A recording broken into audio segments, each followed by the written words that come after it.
Hey guys, Paul here. So today I wanted to talk about one of my pet peeves with online Yu-Gi-Oh discourse, and that is optimal plays.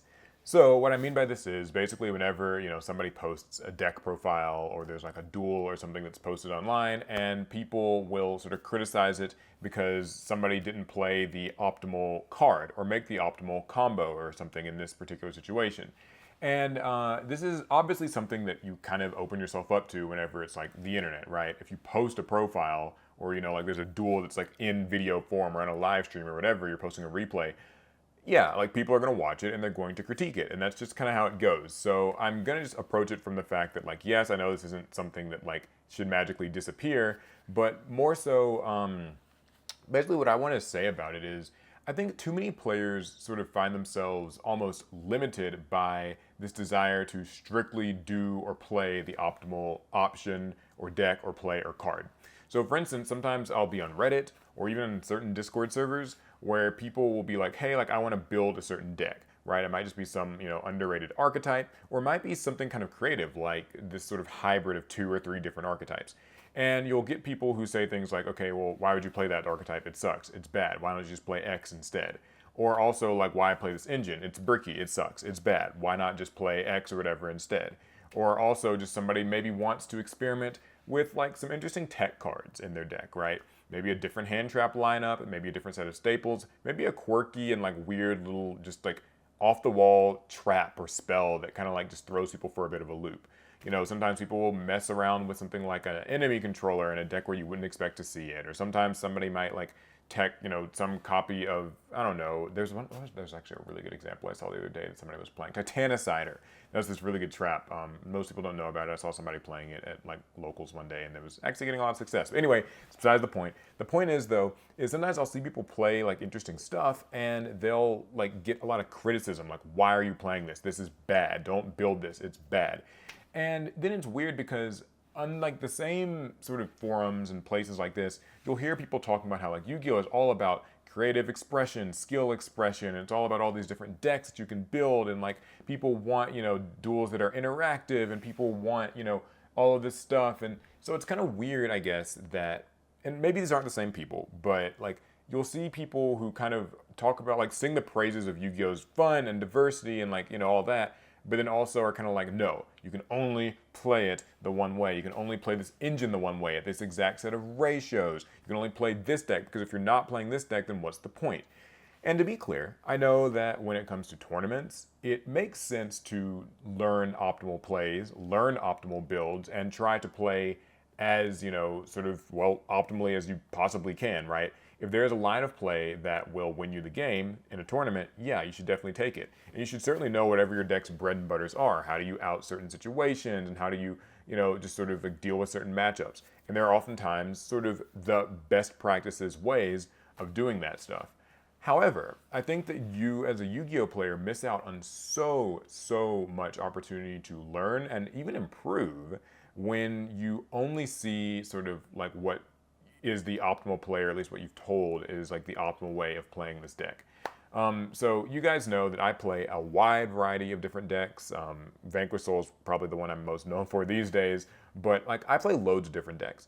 And one of my favorite things about playing decks is that I like to typically build my decks like kind of pure. I don't do this just because I'm stubborn, although that's partly the reason why, but it's actually because I like to learn my archetype like, in and out, right? So I want to play with all the different, say, Vanquish Soul cards that exist, or all the different Exo Sisters, that's another deck I like, or even Voiceless Voice, kind of a recent one. I'll play with every single Voiceless Voice card that they have like released, because even if somebody says that, oh, X like trap that this deck has, a lot of decks have like some throwaway trap card, even if like this trap isn't commonly run, I want to still play it and like sort of feel the benefits of it, see the situations that it works in. An example I've given in the past that I think is like pretty relevant here is in Rescue Ace. Love that deck to death. I like to play with Rescue Ace Monitor, which is the monster that searches for trap cards. Typically people just run like Airlifter and Impulse as kind of their like normal summons along with Hydrant, but I like to play Monitor because sometimes when you have a really bricky hand, you can normal summon Monitor and like search for a Contain and like survive. It sounds unlikely, it sounds not ideal, but it happens and it's like help me out. and it can also attribute itself to summon Rescue Ace monsters from the grave, which none of the other ones can do. So it's like this really cool application that this card has that a lot of people don't really know about because they write it off completely. Or even the trap card Rescue Ace Reinforce, or well, it's just called Reinforce. Typically, when people play Rescue Ace, they play like just the standard sort of set of spell and trap cards. But I like to play Reinforce because A, most people don't play it, so they don't know what it does, and B, it can actually be super duper useful in a lot of matchups. Protects you from monster effects, powers you up in battles, can be used in like, the damage step, stuff like that. There's a lot of variety and like sort of just flexible applications to these cards, and like people don't always know about this stuff because they won't play the deck fully and they won't learn about it. And by the same token, I think that it's good not just to play decks pure, but also to experiment with all the different possible engines that you can run. Because like you just never know what you'll stumble into. And I know it's easy to look at, top Yu-Gi-Oh players or the tournament results and maybe get discouraged because it's like, oh man, all the topping lists are like the same deck of any given format or something. It's all the same like 2 or 3 decks. But also it kind of so it's easy to get discouraged about that, but also it's easy to like sort of think, man, this is the optimal way to play these decks. Like this is kind of, the puzzle has been solved, the format has been solved. And like, I get it, there are certainly kind of optimal maybe snapshots, like a certain weekend. Yeah, this was like the best hand trap to line up to run like this weekend or something. But a lot of that stuff doesn't really apply, right? Like Yu-Gi-Oh's, it's a fluid game, it's a moving target. Next weekend is informed by the results of this weekend. So different people interpret them differently, and the things that worked won't necessarily continue to work. I'm not like saying this sort of in a like hyperbolic way or something. I've like experienced this. There was a period of time in 2019, 2020 where I was going to OTS events and like regionals on back-to-back weekends, like 3 or 4 in a row. And I was like watching in real time as certain deck building trends just changed from weekend to weekend to weekend. So the way that I built my deck at the start was not the way that I built it at the end. I think at the time I was playing like a Grin Maju deck, and I know what you're gonna say, like, oh, Grin Maju is degenerate, just does the same thing. No. This was like toss format, and so like literally micro adjustments made a really big difference. But to get back to the point here, I guess what I really mean is don't always assume that you've got Yu-Gi-Oh figured out. And maybe the second kind of important moral of the story here is it's okay to have fun too. Like Yu-Gi-Oh is a game where, like there are so many things to play and the card pool is like 12,000 cards or something. So really and truly, it's supposed to be something where you get to be creative and like mess around and have fun. There are a lot of different neat gimmick cards that might not really be great for winning all the time, but can just be fun to resolve. Like maybe you just want to build a deck and see if you can resolve this card or see if you can kind of catch somebody off guard with this thing. I've said in recent videos how I really like catching people off guard with things that they don't know about, because people, they sort of like, nothing's more fun, for instance, this is something that happens sometimes like in person, than like somebody who's playing against me and they're trying to like, sort of read exactly what cards I might have set or what's like in my hand based on like the knowledge that they've got. So somebody's like, oh, okay, like if you set this must be Super Poly, I'll play around Super Poly. This is like a recent example that happened to me a few weeks back.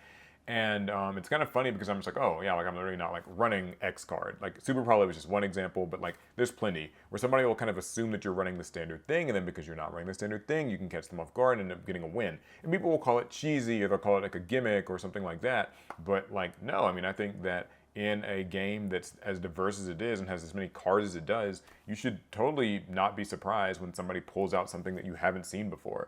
And by playing these weird decks, playing these weird tech cards, doing a combo in a different way, finding a different way to out a board, like learning everything that you possibly can about all the different situations your deck might encounter, playing around with every little different sort of card you could have in your extra deck for a certain situation.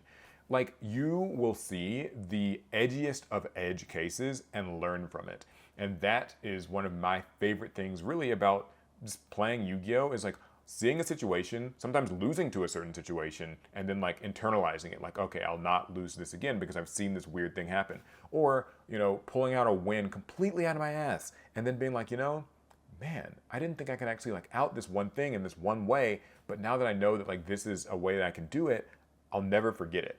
Like, and Master Duel, I know I say this all the time, I think that like any deck can make like the climb to master rank. I truly do believe that, and if you're like willing enough to, you can do it with any deck, and you will see some really cool, neat, like fringe interactions, and you remember those interactions, and they'll make you a better Yu-Gi-Oh player for it. It is so much fun. It feels so good. You honestly would not believe it.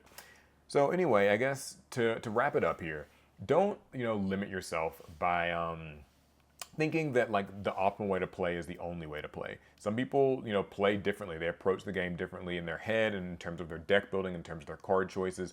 And there's nothing wrong with like trying to play the best sort of concrete cookie cutter thing. I totally get it. I'm not saying that that is bad, but I'm saying that like don't, sort of dissuade other people from experimenting. Don't claim that they won by some fluke or some gimmick, because you wouldn't at least like learn what that stuff was and how things work.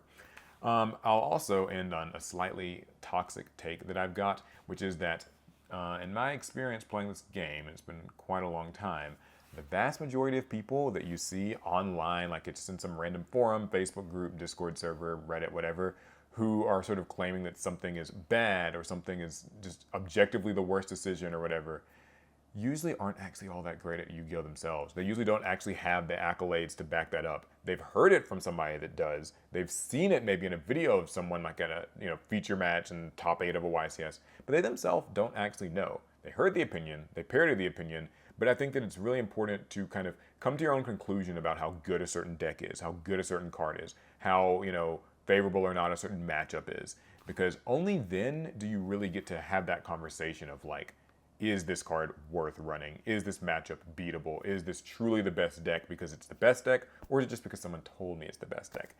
Just some important stuff to keep in mind. So yeah, anyway, remember guys, don't like hate on other Yu-Gi-Oh players. Let people enjoy the game in the way that they want to, and try to keep open-minded and like learn stuff, play decks different ways. You might be surprised what you learn. Okay, anyways, that is it. I'll see you guys in the next one. Fast turn. Oh, and subscribe, by the way. We're almost at 100K. All right, bye.